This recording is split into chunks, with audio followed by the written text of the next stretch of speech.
Hey, what's going on, everybody? Let me cover something real quick and then get into a little story time with Storey here. So the last video that I made about, a teaching that was a little confusing to me, it seems like, a lot of people don't understand. Not a lot of people, some people commenting on it, don't really understand exactly what I'm saying. So the guy who teaches this, on one side of his mouth, he says that doubt and unbelief is something that Jesus paid for on the cross.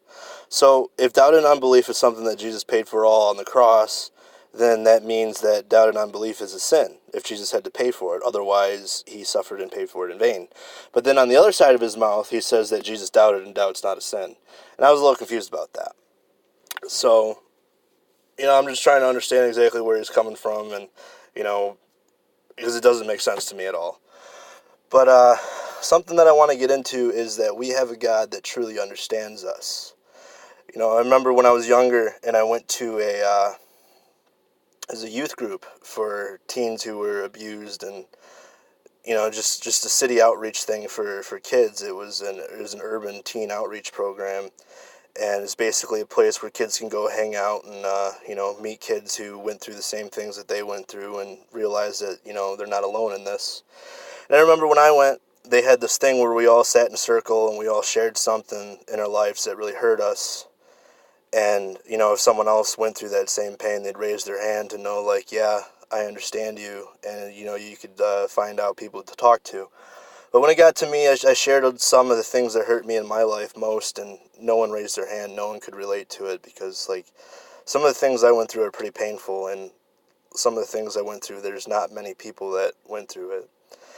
And, they kind of broke me, and I was going to therapists and stuff when I was younger, and psychologists, and I remember I opened up to this one therapist, and she looked at me, she said, wow, you must be really strong to still be alive right now. And I pretty much got up and walked out because I felt like she was saying, like, if she was in my shoes, she would have killed herself by now.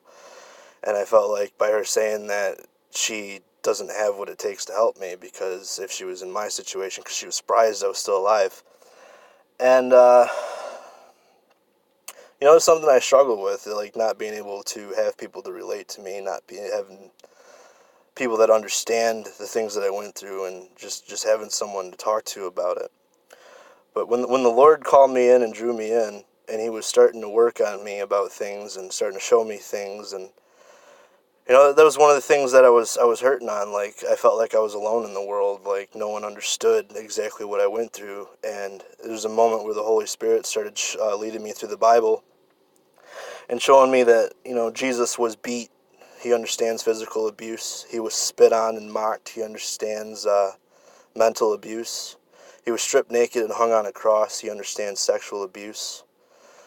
And then for the first time, the Father and the Son weren't in unity. The Father poured out wrath upon him as he absorbed sin and made a payment and an atonement for us. And they were separated. And he cried out, my God, why have thou forsaken me? Because he felt abandoned in that moment. And we have a God who was tempted and tried at all sides, just like us, and he overcame it. We have a God who understands, who's been through things, and we feel like we're alone and no one else has suffered the things we suffered. We have a God who understands, who's went through definitely the most painful way you could possibly die, known to man, was being hung on a cross to this day. And then he started showing me things like, imagine if you guys lived in a world where it was nothing but rainbows, puppies, kittens, butterflies, love, happiness, and joy. So everyone loved you no matter what. So if someone came up and said, I love you, everyone loves you. What meaning does it have? Do you understand love, or do you take it for granted? Knowing pain, knowing hatred, knowing abuse, knowing sickness, we don't take happiness, joy, health, love. We don't take those things for granted, and it gives us a deeper understanding of those things, and it brings us closer to God, and it helps us to understand them and not take them for granted. Because the things in this world are just contrary to God and shows us what's the opposite of God. And then when we come to the Lord, and the Lord reveals himself to us, and he pricks our hearts, and he starts making a change and showing us his ways and the difference between his ways and the world's ways. And We want to go by his ways. We don't want to go by the world's ways anymore, and we realize the love he has for us, the joy he gives, and the peace it brings. And we don't hold those things for granted.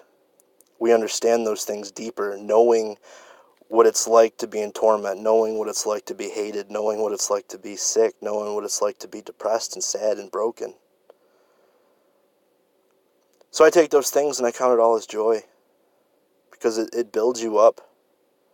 God works it out for the good for you. It helps you to get a closer relationship with him and be in more communion and fellowship with him, because we understand and we don't take it for granted. We know how he loves, because we know what it's like to not be loved.